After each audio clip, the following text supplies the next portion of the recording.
Sergio Romano, ancien diplomate, ancien ambassadeur à l'OTAN et à Moscou, éditorialiste du Corriere della Sera, auteur de plusieurs ouvrages sur la France, l'Italie et bien d'autres sujets. Il est de passage à Paris, une ville qu'il connaît bien, car la France fait partie de son univers depuis sa jeunesse, n'est-ce pas?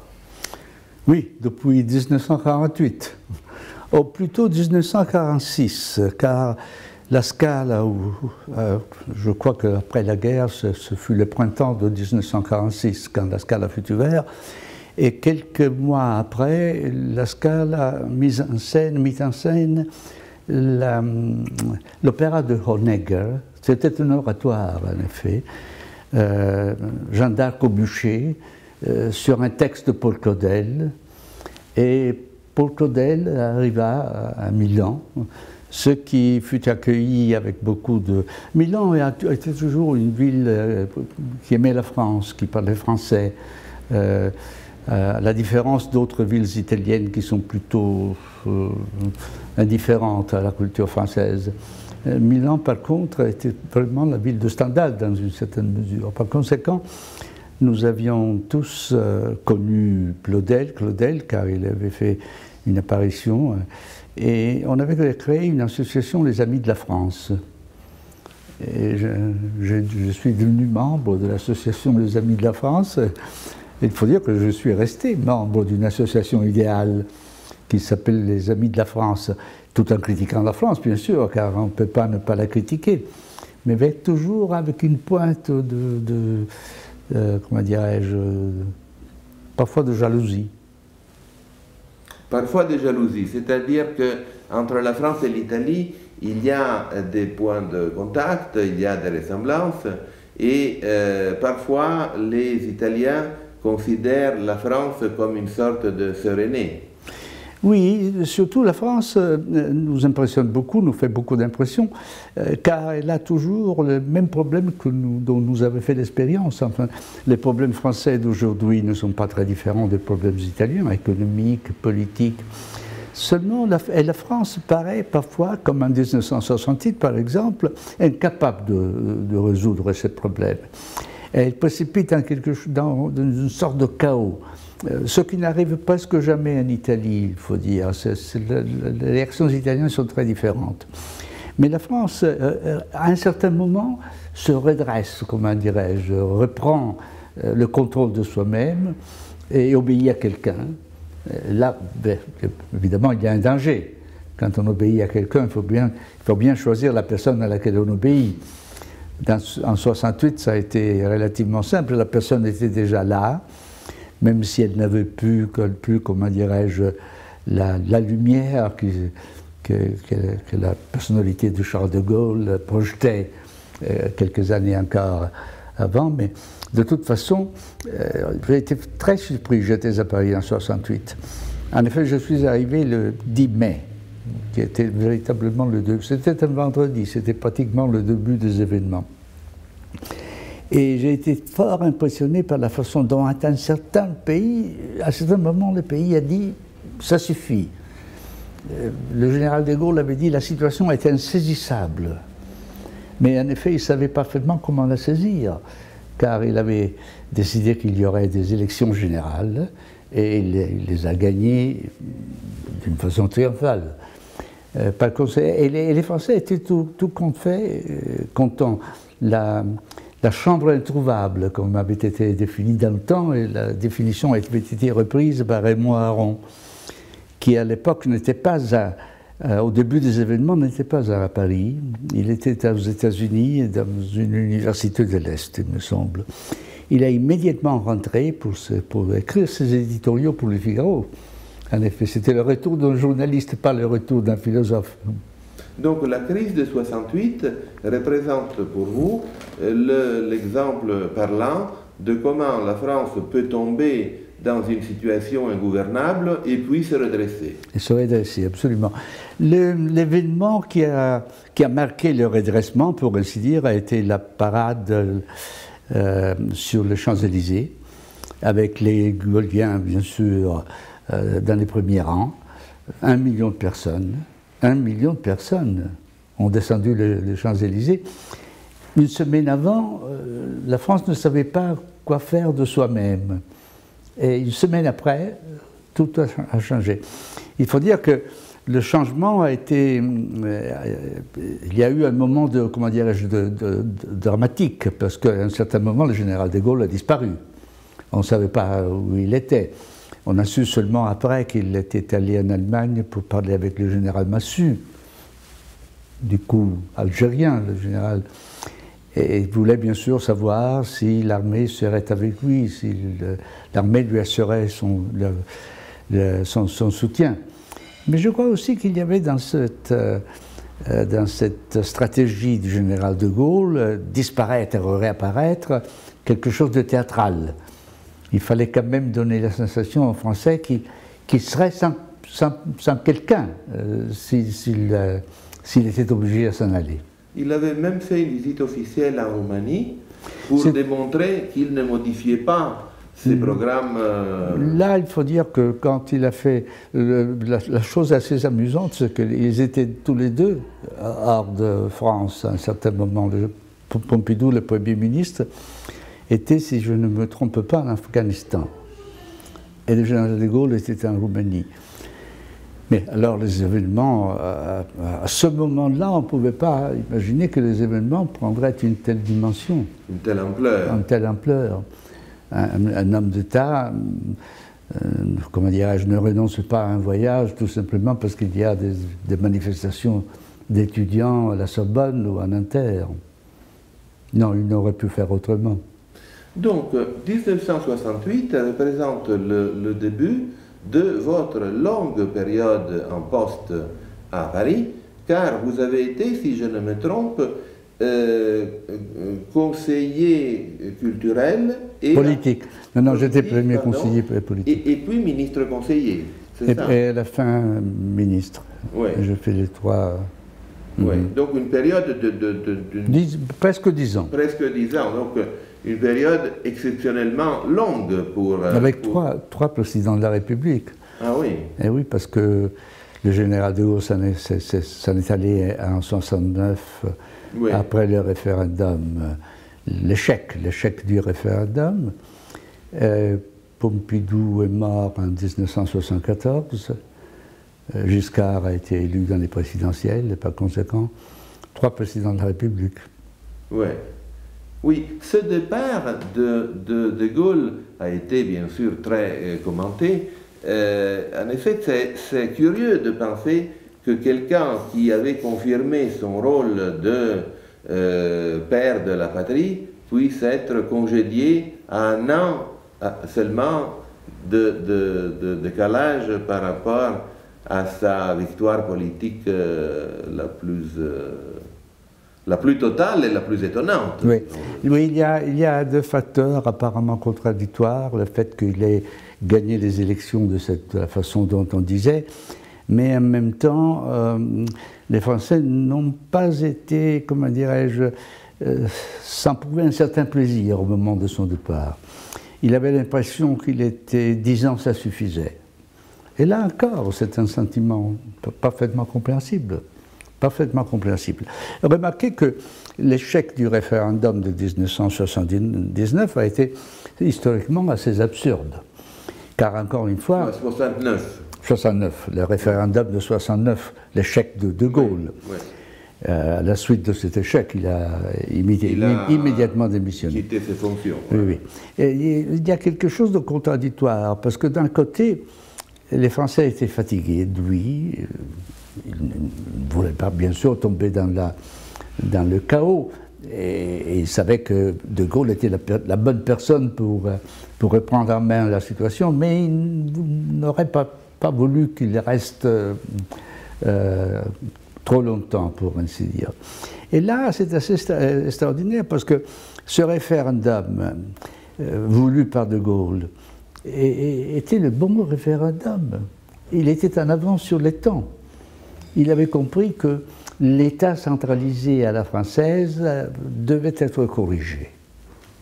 Corrigé par par une impotence plus majeure des régions, des départements. Les régions n'existaient pas encore à l'époque.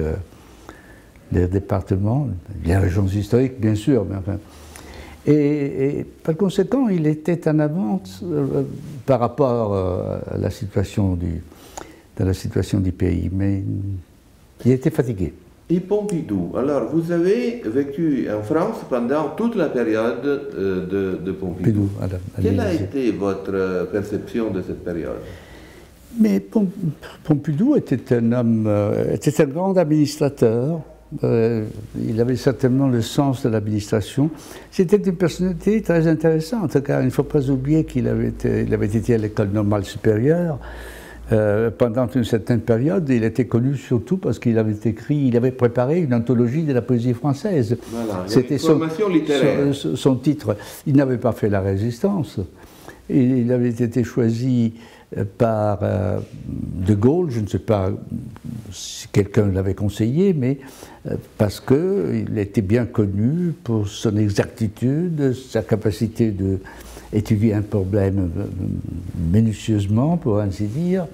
Ses notes étaient toujours exemplaires quand il était directeur de cabinet du général de Gaulle. Et le général de Gaulle avait appelé au Premier ministre, et il avait été un très bon Premier ministre. Comme président de la République, il faut dire qu'il a été un véritable modernisateur.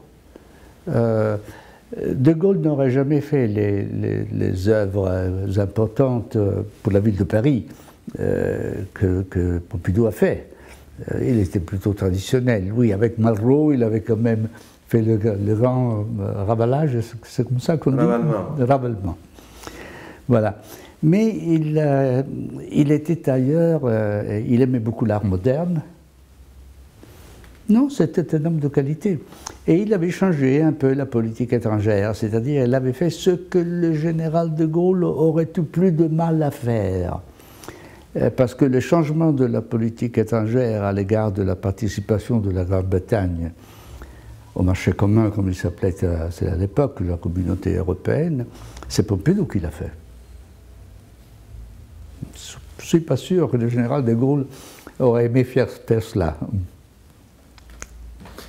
Le successeur de Pompidou a représenté un changement, a incarné un changement et une crise politique non négligeable dans la mesure où il a été élu avec le slogan « 8 mai », c'est-à-dire qu'il était dans la lignée des gouvernements qu'on peut appeler de centre-droit, mais il prenait ses distances par rapport à la gestion gaulliste et pompidolienne. 8 mai, ce n'était pas son slogan, c'était le slogan de ses adversaires qui lui reprochaient cette attitude, bien sûr. Giscard d'Estaing a eu un très grand mérite. Il a été véritablement européen dans le sens de gens qui voudraient unifier l'Europe. Ni le général de Gaulle, ni Georges Pompidou avaient cette ambition, tout à fait le contraire. Il était plus attaché à la souveraineté de la France qu'à l'idée de l'Europe. Avec Giscard d'Estaing, ça a quand même changé. Il ne faut pas oublier que c'était la période à part de Gaulle Adenauer, bien sûr, c'était la période pendant laquelle l'axe franco-allemand a bien marché. Parce qu'il y avait de l'autre part Helmut Schmidt, qui a été un chancelier extraordinaire à divers points de vue. Et par conséquent, leur collaboration, plus tard celle de Mitterrand avec Kohl, bien sûr, a fait faire des progrès à l'Europe. Donc, vous êtes aujourd'hui journaliste, historien, écrivain. Vous avez quitté la carrière diplomatique depuis plusieurs années. Vous avez continué à vous occuper de la France. Et d'ailleurs, moi-même, j'ai participé à cet engagement par l'intermédiaire d'un petit livre qu'on a fait avec Marc Lazare, La Francia in bilico, conversations franco-italiennes ou italo-françaises sur un modèle contesté. Modèle contesté, là on faisait allusion en partie au modèle politique, mais aussi et surtout au modèle économique et social, à l'État-providence, un modèle difficile à conserver dans une situation de crise économique comme l'actuelle, une crise qui n'est pas uniquement française, bien sûr. Or, comment voyez-vous la France d'aujourd'hui par rapport à ces problèmes de politique? On a actuellement un président socialiste et un gouvernement de gauche, et par rapport à la complexité de cette situation économique tellement difficile.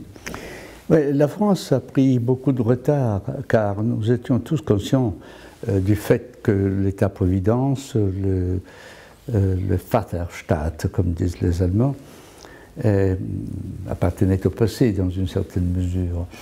Et au fond, la crise nous aurait dû persuader aller un peu plus vite dans la direction du changement et de la réforme de cet État qui répondait à des critères qui n'étaient plus compatibles avec la croissance.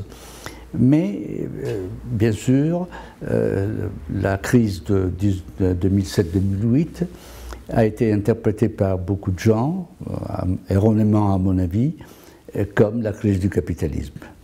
Et par conséquent, toute formule visant à établir avec plus de vigueur les lois de marché dans une situation, dans un pays où l'État a toujours été un État distributeur, qui distribue la richesse, pour ainsi dire, est devenue encore plus compliquée.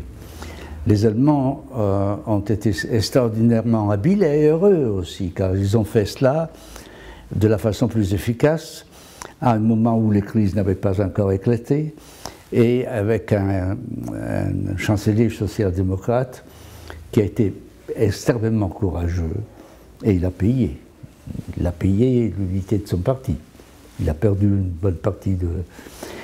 Mais de toute façon, maintenant, la France n'a eu ni Schröder, comment dirais-je, ni même cette période un peu ambiguë, très ambiguë, qui a été en Italie la période de Berlusconi, où quand même les lois du marché étaient reconnues. Elles n'étaient pas nécessairement appliquées, mais elles étaient quand même reconnues. La France a été toujours très hésitante là-dessus, et si hésitante que maintenant il faut le faire dans des conditions qui ne sont pas bonnes. Parce que tout cela se fait bien dans des conditions où les marchés traditionnels sont toujours là, vous pouvez compter sur la prospérité des pays avec lesquels vous avez des bons rapports économiques. Maintenant, ça va mal pour tout le monde, et par conséquent, c'est très compliqué.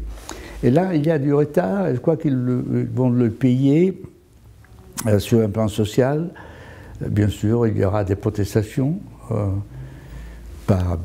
ne pense pas que ce soit sur comment dirais-je, comme en 1968, ça n'en sera pas probablement comme ça, mais il y aura des problèmes sociaux en France, j'imagine.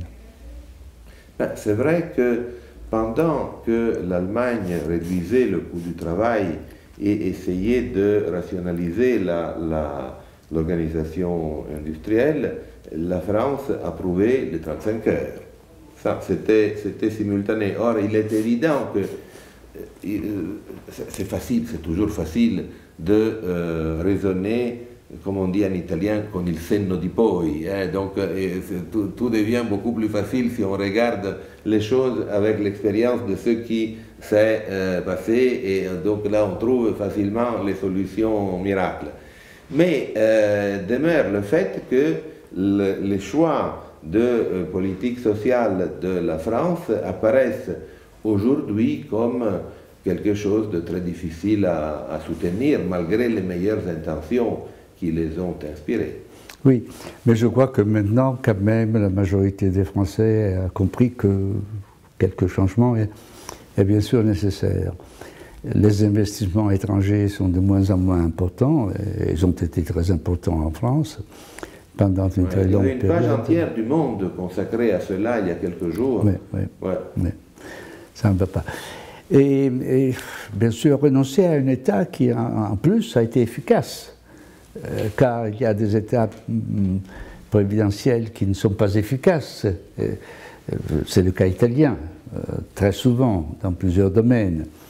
Mais on ne peut pas reprocher à l'État français de ne pas avoir été efficace. Ce qui fait que renoncer à quelque chose, c'est dur. Mais ils le feront, car c'est là que arrive ma jalousie.